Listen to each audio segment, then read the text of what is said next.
جنت کے دروازے اس موسم میں کھل جاتے ہیں. کرنا ہے ہمارے جو کرنے والے کام ہیں ان میں سے سب سے ٹاپ پہ اگر ہم کسی چیز کو رکھیں تو دل کی صفائی کو رکھیں. بتاؤں ناراضگی تو میری تھی نہیں, ٹھیک ہے, اب بتا دیا کہ ناراضگی تو کوئی نہیں تھی, بس اس مقصد کے لیے کہ آپ اللہ کے رسول صلی اللہ علیہ وسلم کے پاس 3 دن گئے ہیں. اللہ کے نبی صلی اللہ علیہ وسلم نے آپ کے بارے میں تینوں دن فرمایا کہ آنے والا شخص جنتی ہے. چاہوں گا کہ نبی کریم صلی اللہ علیہ وسلم نے فرمایا کہ اذا صلحت صلح الجسد کلہ, اگر یہ درست ہو گیا سارا جسم درست ہو گیا.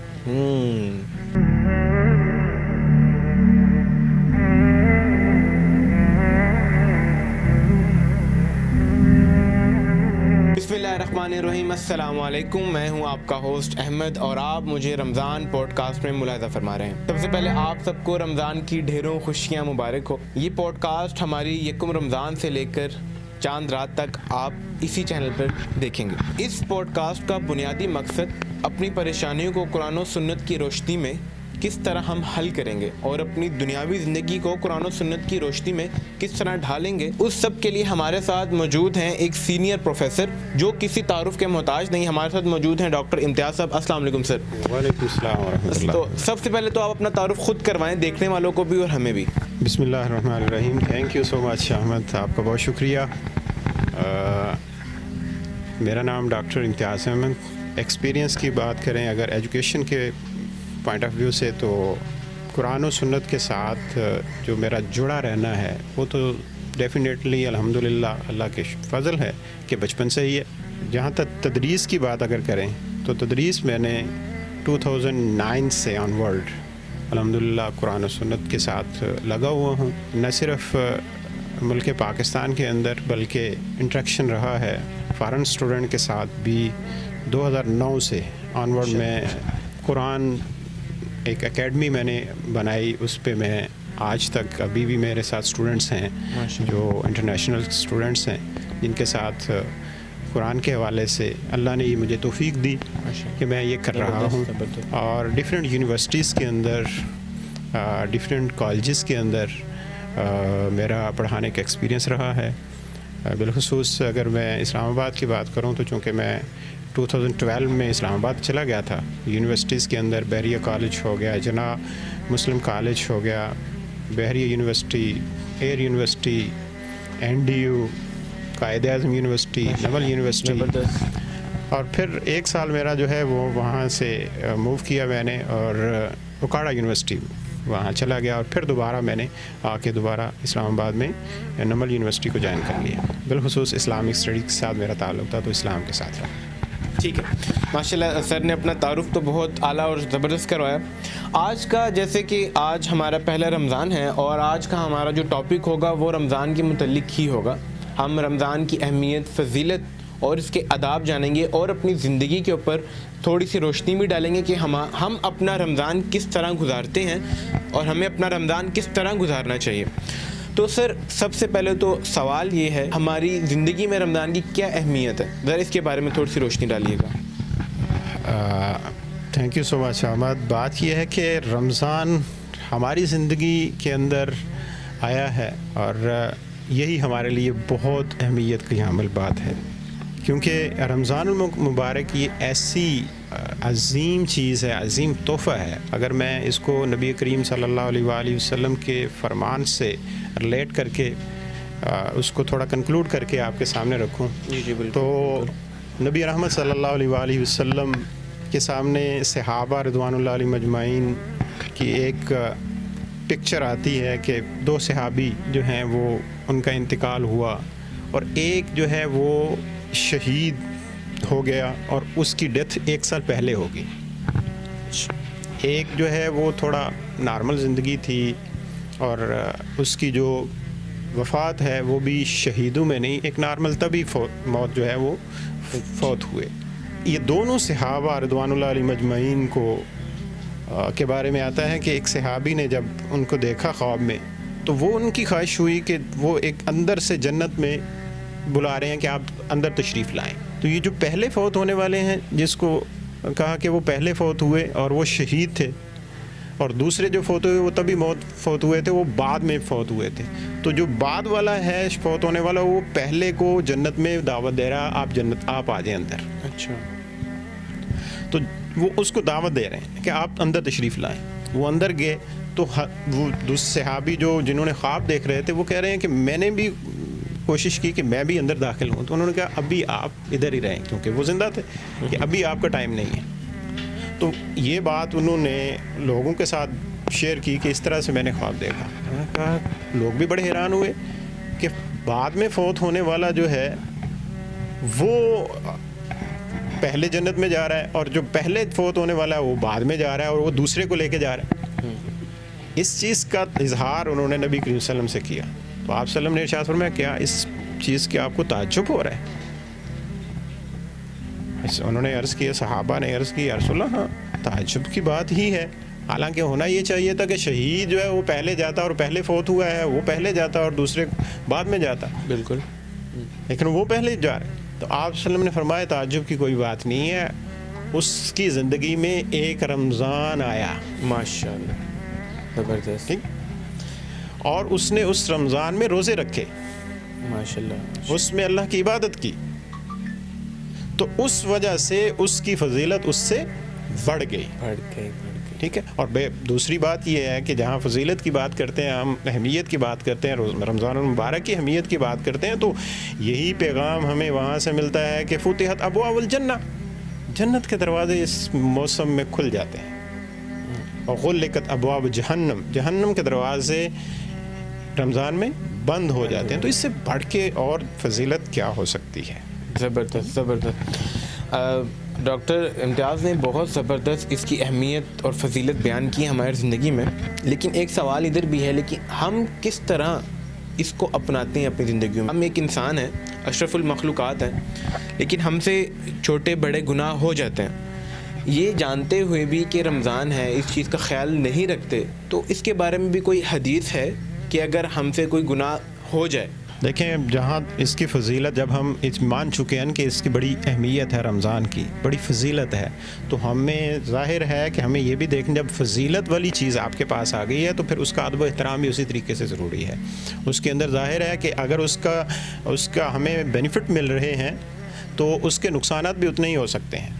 ٹھیک ہے. اس سے مطلب ہے اگر ہم ڈی ٹریک ہوں گے، ٹھیک ہے، تو ظاہر ہے وہ ڈی ٹریک ہونے میں ہمیں نقصان بھی اتنا ہی زیادہ ہو سکتا ہے. اس لیے ہمیں وہاں سے بھی ڈی ٹریک ہونے سے بھی بچنا ہے. ٹھیک ہے. اور رائٹ پاتھ پہ ہی چلنے کی کوشش کرنی ہے. کیونکہ اگر زیادہ نیکیوں کا یہ موسم ہے کہ اگر ایک بندہ فرض ادا کرتا ہے تو 70 فرائض اس کے نامہ اعمال میں لکھے جا رہے ہیں. اگر دو نفل پڑھتا ہے تو اس کے نفل جو ہیں وہ فرض کے برابر جو ہے وہ گردانے جاتے ہیں، فرض کا ثواب اس کو مل جاتا ہے. تو ڈیفینیٹلی اگر وہ برائی کرتا ہے تو وہ بھی اسی طریقے سے اضافہ بڑھ جائے گا. ٹھیک ہے. باقی معاف کرنے والی ذات تو اللہ کی. ٹھیک ہے. اچھا، کون سی ایسی چیز ہے ہم اس کو رمضان میں اپنائیں تو ہم اپنے رمضان کو خوبصورت سے خوبصورت تر کر لیں گے؟ ٹھیک ہے، اس بارے میں تھوڑی سی روشنی ڈالیے گا. کون سی فرسٹ پریورٹی ہو یہ رہنی چاہیے، ذرا اس کے بارے میں تھوڑا سا ہمیں بتائیں. میں یہ سمجھتا ہوں کہ رمضان جو آ رہا ہے تو یا ہم رمضان میں بیٹھے ہوئے ہیں تو ہمیں جو کرنا ہے، ہمارے جو کرنے والے کام ہیں ان میں سے سب سے ٹاپ پہ اگر ہم کسی چیز کو رکھیں تو دل کی صفائی کو رکھیں. سب سے پہلے ہمارا دل جو ہے وہ پاک ہونا چاہیے. بالکل. جب دل پاک ہو جائے گا، دل صاف ہو جائے گا تو ساری چیزیں جو ہیں وہ بالکل ایک لائن پہ چلنا شروع ہو جائیں گی. اس حوالے سے میں نبی کریم صلی اللہ علیہ وآلہ وسلم کی وہ حدیث مبارکہ جس کو صحیحین کے اندر متفق علیہ حدیث ہے، اس میں جو نبی کریم صلی اللہ علیہ وسلم کے بارے میں آتا ہے اور حضرت انس بن مالک رضی اللہ تعالیٰ عنہ روایت کر رہے ہیں کہ ایک شخص، ہم بیٹھے ہوئے تھے نبی کریم صلی اللہ علیہ وسلم کے پاس اور ایک شخص آتا ہے، دروازے پہ نوک ہوتی ہے تو آپ فرماتے ہیں کہ آنے والا شخص جو ہے یہ جنتی ہے. اچھا. صحابہ رضوان اللہ علیہ مجمعین بڑے حیران ہوئے اور ٹک ٹکی لگا کے دروازے کی طرف دیکھنا شروع کر دیا کہ آنے والا شخص جنتی. حالانکہ ظاہر ہے صحابہ تھے، نبی کریم صلی اللہ علیہ وسلم کی جو ہے مجلس میں بیٹھنے والے تھے. حضرت عبداللہ بن عمر بن العاص کہتے ہیں کہ میں بھی دیکھنے لگا. اب وہ آ گئے نبی کریم صلی اللہ علیہ وسلم کے پاس اور ان کے داڑھی مبارک سے پانی کے قطرات گر رہے تھے, پانی کے قطرات گر رہے تھے. وہ آئے, آ کے بیٹھ گئے اللہ کے رسول صلی اللہ علیہ وسلم کے پاس, تعلیمات ہوئیں, وہ اٹھ کے چلے گئے. اگلے دن بھی ایسے ہی ہوا. رسول اللہ صلی اللہ علیہ وسلم پھر نہ کوئی, تو رسول صلی اللہ علیہ وسلم نے فرمایا کہ آنے والا شخص جنتی ہے. پھر آئے, بیٹھے, تعلیمات لیں, چلے گئے. تیسرا دن بھی ایسے ہی ہوا, پھر نہ کوئی, آپ نے فرمایا آنے والا شخص جنتی ہے. 3 دن مسلسل ہو رہا ہے. 3 دن مسلسل ہو رہا ہے. وہ جو حیرانگی تھی وہ بڑھ گئی. صحابہ رضوان اللہ علیہ مجمعین کے اندر جو ایک تھا تجسس بڑھ رہا تھا کہ ایک ہی شخص اور تینوں دن اسی کو جنت کی بشارت مل رہی ہے. اب حضرت عبداللہ بن عمر بن العاص حضرت انس بن مالک کو کہتے ہیں کہ یار یہ کون سا عمل کرتا ہے بندہ کہ جس کو تینوں دن جو ہے وہ جنت کی بشارت دی جا رہی ہے, جنت کی طرف, وہ بھی نبی کریم, وہ بھی اللہ کے رسول صلی اللہ علیہ وسلم دے رہے ہیں. اب انہوں نے کیا کیا, انہوں نے حضرت انس بن مالک کو کہتے ہیں کہ میں نے ان کی جو ہے نا وہ ٹو میں لگنا ہے. اچھا, کہ یہ کیا کرتے ہیں, جاسوسی کرنی ہے, کہ یہ کیا کرتے ہیں. تو وہ حضرت عبداللہ بن عمر بن العاص دن کی تو ساری روٹین چیک کی, کوئی ایسا عمل نظر نہیں آیا. رات کو جا کے کہ رات ہونی تھی تو انہوں نے جا کے دروازہ نہ کیا, چچا جان میں نے آپ کے وہاں رات گزار دی. اچھا, یوں بیٹے میری والد صاحب کے ساتھ کوئی انبن ہو گئی. اچھا, آج موسٹ ویلکم. اب کر دیا, آپ رات گزار رہے ہیں, دیکھ رہے ہیں کہ نماز عشاء پڑھ لی ہے. اب دیکھتے ہیں یہ کرتے کیا ہے. اب کرنا کیا تھا, وہ آئے, انہوں نے دعا پڑھی سونے کی, اللہم بسمک اموت واحیا, ٹھیک ہے, اور سو گئے. ٹھیک, یہ دیکھ رہے ہیں, یہ کہتے ہیں میں اٹھا, تہجد بھی پڑھی, اور پھر دیکھ رہا ہوں کہ یہ بھی اٹھتے ہیں, لیکن وہ نہیں اٹھے, وہ سوئے ہوئے ہیں. آرام سے اپنے نماز فجر کے ٹائم اٹھے, نماز فجر ادا کی, اور پھر کام جو اپنی روٹین تھی پھر اسی طریقے سے اگلا دن بھی, اس سے اگلا بھی. کہتے ہیں یہ تینوں راتیں میں ایسے گزاری. اب 3 راتیں گزار چکا تھا, مہمان نوازی بھی ختم ہو رہی تھی اور جانا تھا گھر کو. میں اجازت لے کے نکل رہا تھا تو انہوں نے پوچھ لیا پیچھے سے والد سے صلح ہوگی. تو میں نے کہا اب بتا ہی دیتا ہوں, ناراضگی تو میری تھی نہیں. ٹھیک ہے, اب بتا دیا کہ ناراضگی تو کوئی نہیں تھی, بس اس مقصد کے لیے کہ آپ اللہ کے رسول صلی اللہ علیہ وسلم کے پاس 3 دن گئے ہیں, اللہ کے نبی صلی اللہ علیہ وسلم نے آپ کے بارے میں تینوں دن فرمایا کہ آنے والا شخص جنتی ہے. ماشاء اللہ. تو میں تو یہ دیکھنے آیا ہوں کہ آپ کون سا عمل کرتے ہیں. کہ بیٹے اگر یہی چیز دیکھنی ہے یا اسی لیے آئے ہوئے ہیں تو بات سمپل سی ہے کہ اور تو میرے پاس کوئی عمل نہیں ہے. ہاں, اس دل کے اندر نہ کسی کا بغض ہے, نہ کینہ ہے, کوئی چیز نہیں ہے. جب سونے لگتا ہوں سب کو معاف کر کے سوتا ہوں, اٹھتا ہوں تو سب سے پہلے یہی کام ہوتا ہے کہ اس کے اندر کوئی غیر کی بات نہ جائے, اس کو پاک کر لیا جائے. تو یہی ایک فارمولہ ہے جو اس کو پاک کرنے کا ہے کہ ہمیں بھی چاہیے سب سے پہلے رمضان میں ہمارے پاس کام یہ ہو کہ ہم اس کو پاک کر لیں. اگر اس کو پاک کر لیں گے تو ایک اور حدیث مبارکہ کا میں ریفرنس دینا چاہوں گا کہ نبی کریم صلی اللہ علیہ وسلم نے فرمایا کہ اذا صلحت صلح الجسد کلہ, اگر یہ درست ہو گیا سارا جسم درست ہو گیا. یعنی کہ اگر یہ درست ہو گیا تو آپ کی ڈائریکشن بالکل سیدھی ہو جائے گی. وَإِذَا فَسَدَتْ الْجَسْدُ كُلُّهُ, یہ خراب ہو گیا تو سارا جسم خراب ہو گیا, ساری ڈائریکشن ہی چینج ہو جائے. انسان کی زندگی کا جو انجن ہے وہ اس کا دل ہے اگر ہم کہیں, اور انسان کی اگر جو کتاب ہے اس کا ٹائٹل بھی اگر ہم کہیں وہ دل کا صاف ہونا ہے. زبردست. انسان کی زندگی میں اس کا دل اتنا اہمیت رکھتا ہے. انسان کے جسم میں بھی تو اہمیت رکھتا ہے لیکن انسان کی زندگی میں بھی بہت اہمیت رکھتا ہے انسان کے دل کا صاف ہونا. تو ہمیں چاہیے رات کو سونے سے پہلے ہم ہر کسی کو معاف کر کے سوئیں. زبردست. بالخصوص یہ رمضان ہے, بالکل رمضان میں تو عام بھی ہونا چاہیے لیکن یہاں سے ابتدا کر لیں, چونکہ زندگی ہم یہ سمجھتے ہیں کہ اسی رمضان سے اپنی زندگی کی شروعات کر. زبردست. ہمیں رمضان کی امپورٹنس, مطلب اس کی ضرورت, اللہ پاک نے یہ مہینہ ہمارے لیے دنیا میں بھیجا, انسانوں کے لیے بھیجا, یہ رحمتوں والا برکتوں والا مہینہ, اس کی کوئی اہمیت ہوگی ہماری زندگی میں نا.